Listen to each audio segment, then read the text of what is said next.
গাজা দখলের পরিকল্পনায় সারা বিশ্বে নিন্দার ঝড়। নেতানিয়াহুর সিদ্ধান্তের বিরুদ্ধে ইসরায়েলের হাজারো মানুষের বিক্ষোভ। ভয়াবহ রূপ নিয়েছে গ্রিসের দাবানল। জরুরি সতর্কতা জারি, সংকটে পড়েছে বিশ্ব ঐতিহ্য অলিম্পিয়াও। মার্কিন শুল্কের জেরে মার্কিন অস্ত্র ও সামরিক সরঞ্জাম কেনা স্থগিত করল ভারত। ভারত আমেরিকা সম্পর্ক তলানিতে।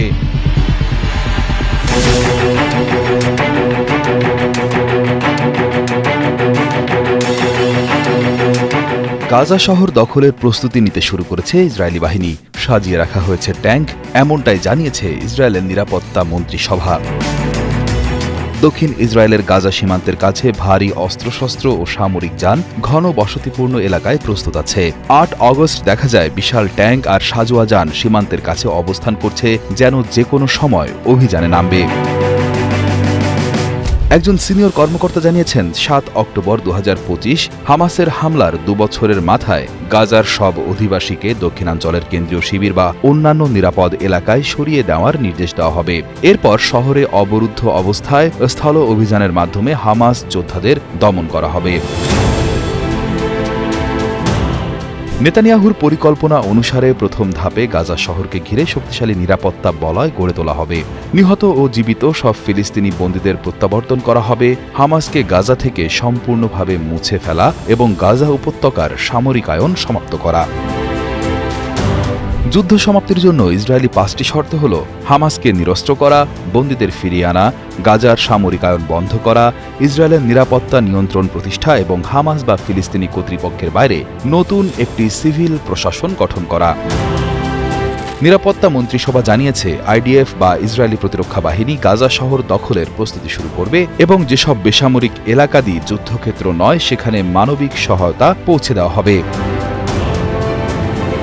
ফক্স নিউজকে দেওয়া এক সাক্ষাৎকারে ইসরায়েলি প্রধানমন্ত্রী বেনিয়ামিন নেতানিয়াহু স্পষ্ট করে বলেন, তারা পুরো গাজা উপত্যকার নিয়ন্ত্রণ চায়। তবে এর অর্থ এই নয় যে ইসরায়েল সেখানে নিজস্ব সরকার বসাবে। তার পরিকল্পনা হল গাজাকে ঘিরে শক্তিশালী নিরাপত্তা বলয় বা বেষ্টনী তৈরি করা এবং পরে সেই নিয়ন্ত্রণ কোনো তৃতীয় পক্ষের হাতে তুলে দেওয়া। এই তৃতীয় পক্ষ কে হবে তা এখনও প্রকাশ করা হয়নি, তবে ধারণা করা হচ্ছে আন্তর্জাতিক সংস্থা বা আঞ্চলিক কোনো মধ্যস্থতাকারী দেশ এই ভূমিকা নিতে পারে। আমেরিকার কাছ থেকে নতুন করে অস্ত্র ও সামরিক সরঞ্জাম কেনার পরিকল্পনা স্থগিত করেছে ভারত। বর্তমানে দুই দেশের মধ্যে সম্পর্কে গত ১ দশকের মধ্যে সবচেয়ে খারাপ অবস্থার মধ্যে দিয়ে যাচ্ছে। এবারের স্থগিত করা সামরিক সরঞ্জামের মধ্যে অন্যতম হল জেনারেল ডায়নামিক্স ল্যান্ড সিস্টেমসের তৈরি স্ট্রাইকার কম্ব্যাট ভেহিকেল এবং রাইথিয়ন এবং লকহিড মার্টিনের তৈরি জ্যাভেলিন ট্যাঙ্ক বিধ্বংসী ক্ষেপণাস্ত্র। ফেব্রুয়ারিতে ট্রাম্প এবং ভারতের প্রধানমন্ত্রী নরেন্দ্র মোদী এই সামরিক সরঞ্জামগুলো কেনা ও যৌথভাবে উৎপাদনের পরিকল্পনা ঘোষণা করেছিলেন। এছাড়াও রাজনাথ সিং তার বাতিল হওয়া সফরে ভারতীয় নৌবাহিনীর জন্য ৬টি বোয়িং P-8I রিকনেসান্স এয়ারক্রাফট এবং অন্যান্য সহায়তা সিস্টেম কেনারও ঘোষণা দিতে চেয়েছিলেন। এই চুক্তিটির আনুমানিক মূল্য ছিল $৩.৬ বিলিয়ন। এই পরিমাণটা বাংলাদেশে প্রায় ৩০,৮০০ কোটি টাকার সমান, যা বাংলাদেশের পদ্মা সেতুর মোট নির্মাণ খরচের প্রায় ১.৫ গুণেরও বেশি। সম্প্রতি প্রেসিডেন্ট ডোনাল্ড ট্রাম্প ভারতীয় পণ্য রপ্তানির ওপর ২৫% অতিরিক্ত শুল্ক চাপিয়েছেন, যার ফলে মোট শুল্ক বেড়ে দাঁড়িয়েছে ৫০%। এই সিদ্ধান্তের প্রতিবাদে আমেরিকার অস্ত্র ও সামরিক সরঞ্জাম কেনার পরিকল্পনা স্থগিত করেছে বলে মনে করছেন বিশেষজ্ঞরা। ভারত থেকে প্রতিরক্ষা মন্ত্রী রাজনাথ সিং এর ওয়াশিংটনে যাওয়ার কথা ছিল, যেখানে তিনি এই ক্রয় সংক্রান্ত কিছু বড় ঘোষণা করবেন বলে আশা করা হচ্ছিল, কিন্তু সেই সফর বাতিল করা হয়েছে। ভারতের পক্ষ থেকে বলা হয়েছে, যতক্ষণ না শুল্কের ব্যাপারে এবং দুই দেশের সম্পর্কের ভবিষ্যৎ নিয়ে স্পষ্টতা আসছে ততক্ষণ সামরিক ক্রয় প্রক্রিয়া স্থগিত থাকবে। তবে লিখিতভাবে কোনো নির্দেশ দেওয়া হয়নি, তাই প্রয়োজনে দ্রুত সিদ্ধান্ত বদল করার সুযোগ রয়েছে। ট্রাম্প প্রশাসন এই শুল্ক আরোপের কারণ হিসেবে বলছে, ভারত রাশিয়ার তেল কিনছে, যা ইউক্রেনে রাশিয়ার আক্রমণের জন্য অর্থায়ন করছে। কিন্তু ভারতের পক্ষ থেকে বলা হয়েছে, এই অভিযোগ সম্পূর্ণ অন্যায় এবং যখন নিজেদের স্বার্থের কথা আসে তখন ওয়াশিংটন এবং তার ইউরোপীয় মিত্ররা রাশিয়ার সঙ্গে ব্যবসা করে। এই পরিস্থিতিতে ভারত যুক্তরাষ্ট্রের সঙ্গে এ ধরনের বৈষম্যমূলক আচরণে অসন্তুষ্টি প্রকাশ করেছে। ভারত এবং আমেরিকার মধ্যে বাণিজ্যিক এবং রাজনৈতিক সম্পর্ক দিন দিন জটিল হচ্ছে। ভারত তাদের কৌশলগত স্বায়ত্তশাসন বজায় রাখতে চায় এবং আমেরিকার দিক থেকে চাপ সত্ত্বেও তারা রাশিয়ার সঙ্গে তাদের ঐতিহ্যবাহী সম্পর্ক সম্পূর্ণভাবে ত্যাগ করতে নারাজ। এই বাণিজ্যিক বিরোধের কারণে দুই দেশের মধ্যকার সামরিক সহযোগিতা যতটা বৃদ্ধি পেয়েছিল, এখন তা কিছুটা অনিশ্চয়তার মধ্যে পড়েছে। গ্রিসের বিভিন্ন অঞ্চলে দাবানল ভয়াবহ রূপ ধারণ করেছে। ৮ আগস্ট শুক্রবার রাত পর্যন্ত দমকল কর্মীরা আগুন নেভানোর আপ্রাণ চেষ্টা চালিয়ে যাচ্ছেন, তবে দমকা বাতাস তাদের কাজকে আরও কঠিন করে তুলেছে। বাতাসের তীব্রতা এতটাই বেশি যে আগুন দ্রুত এক স্থান থেকে অন্য স্থানে ছড়িয়ে পড়ছে, যার ফলে পরিস্থিতি নিয়ন্ত্রণের বাইরে চলে যাচ্ছে।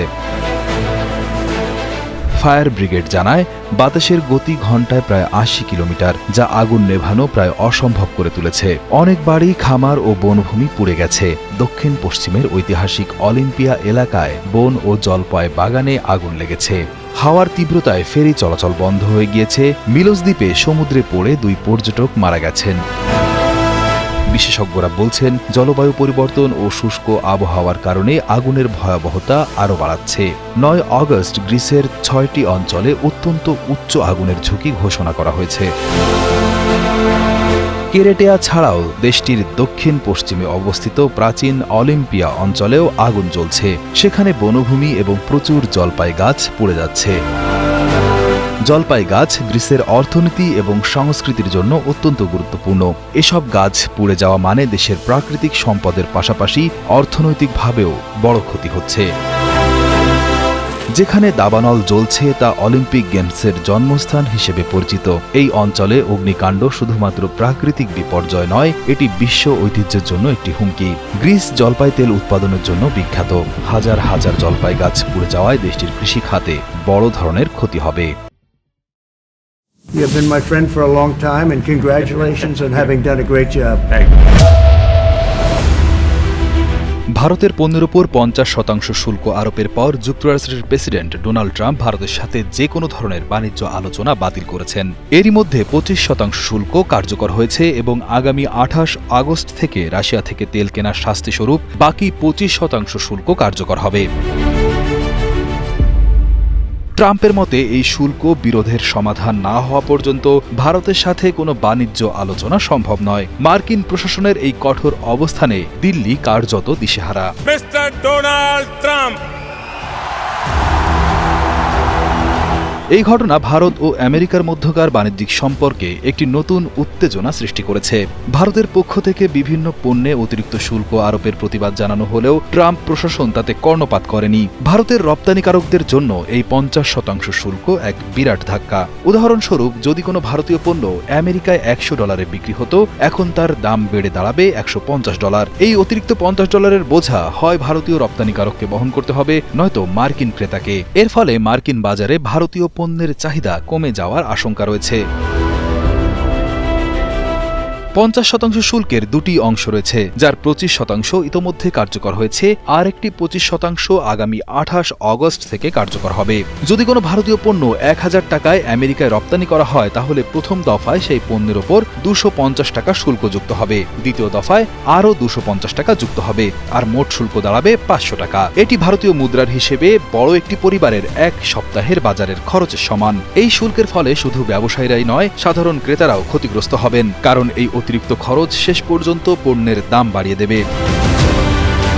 ট্রাম্প প্রশাসনের এই সিদ্ধান্তের পেছনে একটি গুরুত্বপূর্ণ কারণ হল ভারত কর্তৃক রাশিয়া থেকে তেল কেনা। রাশিয়া ইউক্রেন যুদ্ধের পরিপ্রেক্ষিতে আমেরিকা ও তার মিত্র দেশগুলো রাশিয়ার উপর নিষেধাজ্ঞা আরোপ করে, কিন্তু ভারত তার নিজস্ব জ্বালানির নিরাপত্তার স্বার্থে রাশিয়া থেকে তেল কেনা চালিয়ে যায়। ট্রাম্প প্রশাসন এটিকে আমেরিকার নিষেধাজ্ঞা লঙ্ঘন হিসেবে দেখছে। এরই ফলস্বরূপ এই অতিরিক্ত শুল্ক আরোপ করা হয়েছে। এটি আন্তর্জাতিক রাজনীতিতে একটি জটিল পরিস্থিতি তৈরি করেছে, যেখানে ভারত একদিকে তার অর্থনৈতিক স্বার্থ রক্ষা করতে চাইছে, অন্যদিকে আমেরিকার মতো শক্তিশালী বাণিজ্যিক অংশীদারকেও হারাতে চাইছে না। ভারতীয় প্রধানমন্ত্রী নরেন্দ্র মোদী কৃষক ও উৎপাদনকারীদের স্বার্থ রক্ষার আশ্বাস দিয়েছেন এবং রাজ্য সরকারকে প্রয়োজনীয় সহায়তা দেওয়ার নির্দেশ দিয়েছেন। বিশ্লেষকরা জানাচ্ছেন, এই শুল্ক প্রবলভাবে ভারতের জিডিপির উপর প্রভাব ফেলতে পারে এবং প্রায় ৮০ বেসিস পয়েন্ট ০.৮% জিডিপি বৃদ্ধির হার কমিয়ে দিতে পারে। মানুষের অঙ্গভঙ্গি হুবহু নকল করছে বর্তমানের অত্যাধুনিক চাইনিজ রোবট। রোবোটিক্সে ঈর্ষণীয় সাফল্য অর্জন করেছে চায়নার রোবট কোম্পানিগুলো। চায়নায় এই বছর প্রথম 6 মাসেই 1 লাখের বেশি নতুন রোবট কোম্পানি তৈরি হয়েছে, যা গত বছরের তুলনায় প্রায় 45% বেশি। বেইজিংয়ে শুরু হয়েছে রোবোটিক্স এবং কৃত্রিম বুদ্ধিমত্তার সংমিশ্রণে 2025 বিশ্ব রোবট সম্মেলন। এই সম্মেলনে বিশ্বের 200টিরও বেশি শীর্ষস্থানীয় রোবট নির্মাতা প্রতিষ্ঠান তাদের 1500-র বেশি পণ্য প্রদর্শন করেছে, যার মধ্যে 100টিরও বেশি নতুন রোবট এবারই প্রথম সামনে আনা হয়েছে। এটি রোবোটিক্স প্রেমীদের জন্য এক স্বপ্নের মতো। এবারের সম্মেলনের সবচেয়ে আকর্ষণীয় দিক হল পূর্ণাঙ্গ মানুষের মতো দেখতে রোবট বা হিউম্যানয়েড রোবটের উপস্থিতি। 50টিরও বেশি কোম্পানি এমন রোবট নিয়ে এসেছে যা আগের সব রেকর্ড ভেঙে দিয়েছে। চীনের রোবট শিল্প যেন এখন রকেটের গতিতে ছুটছে। এবছরের প্রথমার্ধে রোবট শিল্পে তাদের আয়ের পরিমাণ গত বছরের একই সময়ের তুলনায় 27.8% বৃদ্ধি পেয়েছে। শিল্প কারখানার জন্য তৈরি রোবট উৎপাদন বেড়েছে 35.6%। আর আমাদের দৈনন্দিন জীবনে কাজে লাগে এমন সার্ভিস রোবটের উৎপাদন বেড়েছে 25.5%। এই পরিসংখ্যানগুলো থেকে বোঝা যায় চীন এই সেক্টরে কতটা এগিয়ে গেছে। উপমন্ত্রী শিন গুওবিন জানিয়েছেন, চীনের সরকার রোবট শিল্পের উন্নয়নে অত্যন্ত গুরুত্ব দিচ্ছে। চীন একটানা 12 বছর ধরে শিল্প কারখানায় রোবটের জন্য বিশ্বের বৃহত্তম বাজার হয়ে আছে। চীনের রোবট শিল্পে বর্তমানে 9,30,000-এরও বেশি কোম্পানি রয়েছে। 1 লাখের বেশি নতুন রোবট কোম্পানি তৈরি হয়েছে এই বছরে, যা গত বছরের তুলনায় প্রায় 45% বেশি। এই তথ্যগুলো থেকে স্পষ্ট, চীন শুধু রোবট বানাচ্ছে না, বরং তাদের ব্যবহারের ক্ষেত্রেও বিশ্বের সামনে এক নতুন উদাহরণ তৈরি করছে।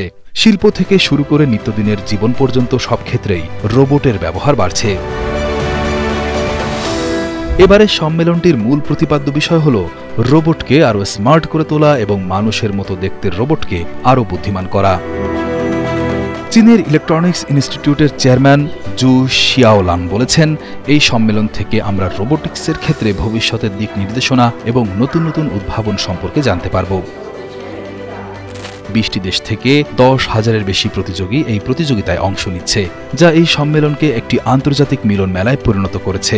এখানে 4 শতাধিক বিজ্ঞানী, বিশেষজ্ঞ এবং উদ্যোক্তা একত্রিত হয়ে রোবট শিল্পের ভবিষ্যৎ নিয়ে তাদের ভাবনা ও গবেষণার ফল সবার সাথে ভাগ করে নিচ্ছেন। লাল রঙের ইস্পাতের টুকরোগুলো সারি সারি করে রাখা আছে।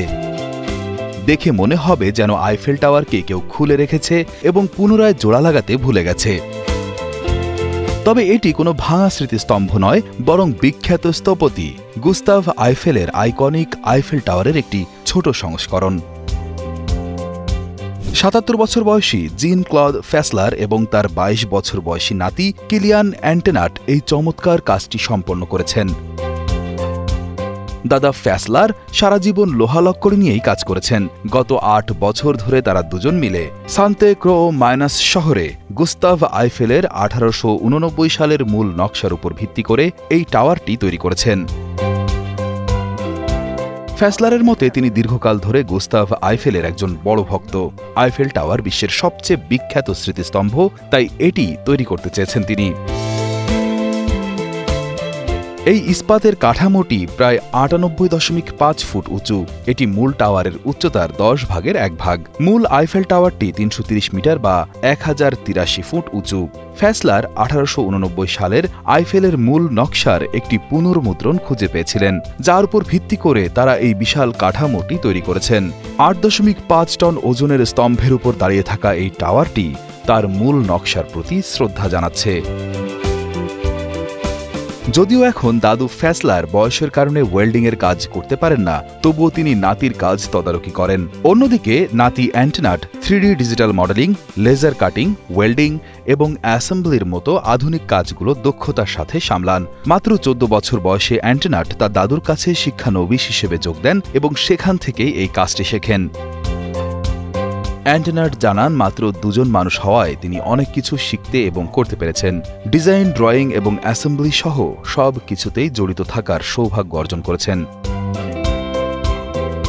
ফ্যাসলার তার ব্যক্তিগত অর্থ এবং পুরনো ব্যবসার সরঞ্জাম ব্যবহার করে এই প্রকল্পটি শুরু করেছিলেন। আগামী ২৬শে আগস্ট একটি ক্রেনের সাহায্যে টাওয়ারের অংশগুলো তুলে নির্দিষ্ট জায়গায় বসানো হবে। ফ্যাসলার আশা করছেন এই টাওয়ারটি বিক্রি করে তিনি তার খরচ পুষিয়ে নিতে পারবেন। তবে বিক্রি করার আগে একটি স্বপ্ন রয়েছে, তিনি এক রাতের জন্য এর প্রথম তলায় ঘুমাতে চান। তখন তিনি গর্ব করে বলতে পারবেন, আমি এটি তৈরি করেছি এবং আমার আইফেল টাওয়ারে একটি অ্যাপার্টমেন্ট আছে।